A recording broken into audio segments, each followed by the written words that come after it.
Plan pass করাতে গেলে 10 লাখ টাকা দিতে হবে, আর টাকা নিচ্ছেন কে?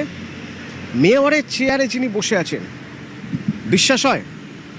অভিযোগ তো এরকমই কৃষ্ণ চক্রবর্তীর বিরুদ্ধে। যে সময় তিনি মেয়র ছিলেন সে সময় নাকি বিল্ডিংয়ের প্ল্যান পাস করানোর জন্য 10 লক্ষ টাকা করে নিতেন, 3 লক্ষ টাকা নাকি তাকে দেওয়া হয়েছে, এরকম অভিযোগ। কে করছেন এই অভিযোগ? সরাসরি আমার সঙ্গে অনুপ আছে। অনুপ, কবেকার ঘটনা, কে অভিযোগ করছেন, কি অভিযোগ?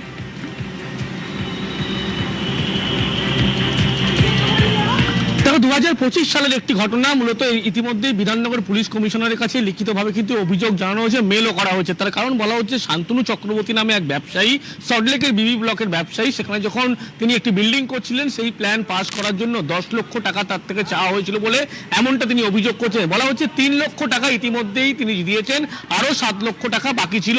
কিন্তু পরবর্তী ক্ষেত্রে জানাচ্ছে যে এই বিল্ডিং প্ল্যান তিনি পাস করিয়ে দেবেন, তার বদলে কিন্তু টাকার দাবি করেছেন। ফলে আরও বিপাকে মেয়র, প্রাক্তন যিনি মেয়র কৃষ্ণা চক্রবর্তী, এমনটা বলা চলে।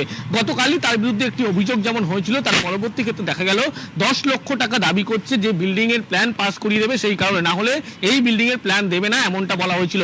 এবং পরবর্তী ক্ষেত্রে সেই ব্যবসায়ী সল্টলেকের শান্তনু চক্রবর্তী বিবি ব্লকের এই বাড়ির প্ল্যান পাসের জন্য 3 লক্ষ টাকা অগ্রিম দিয়েছিল বলে এমনটা তিনি জানাচ্ছেন, আরো 7 লক্ষ টাকা পেত। কিন্তু এই পালা বদলের পরবর্তী ক্ষেত্রেই জানানো হচ্ছে, প্রাক্তন যিনি মেয়র কৃষ্ণা চক্রবর্তী, তার বিরুদ্ধে চাঞ্চল্যকর অভিযোগ করা হচ্ছে। বলা হচ্ছে সল্টলেক বিবি ব্লকের এই বাড়ির প্ল্যান করিয়ে দেওয়ার নামে কিন্তু 10 লক্ষ টাকা তার থেকে চাওয়া হয়েছিল এবং তাহলেই প্ল্যান পাস করিয়ে দেবে। 2025 সালে তিনি যখন মেয়র। এক্ষেত্রে দুটো প্রশ্ন থাকবে। প্রথমত, এই প্ল্যানে কি কোথাও কোনো ডিসপুট ছিল যেটা ওই মেয়রের কলমের খোঁচায় ঠিক হয়ে যেতে পারতো, সেই জন্য 10 লক্ষ টাকা দেওয়ার কথা হচ্ছিল? নাকি এটা রেট চলছে, রেট, যে বিল্ডিং প্ল্যান পাস করাতে গেলে 10 লক্ষ টাকা দিতে হবে, এটা একটা বাঁধা রেট ছিল?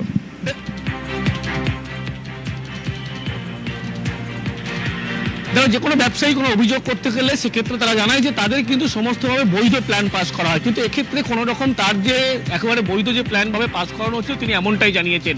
এবং তিনি জানাচ্ছেন, তিনি নিয়ম মেনে যখন কাজ করতে যাচ্ছিলেন সেই সময় তার থেকে এভাবে টাকা দাবি করা হয়, তাহলে এই বিল্ডিংয়ের প্ল্যান পাস করিয়ে দেওয়া হবে।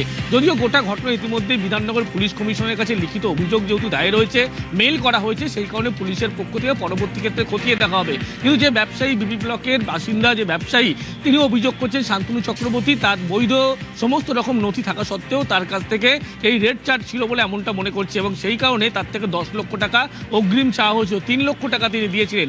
এই অভিযোগ যখন করা হচ্ছে, অন্যদিকে কৃষ্ণ চক্রবর্তীর সঙ্গে যোগাযোগ করা হলে যোগাযোগ করা যাচ্ছে না, কারণ তিনি বর্তমানে কলকাতার বাইরে রয়েছেন, এবং বাইরে শুধু নয় তিনি ব্যাঙ্গালোর রয়েছেন, জানতে পারা যাচ্ছে।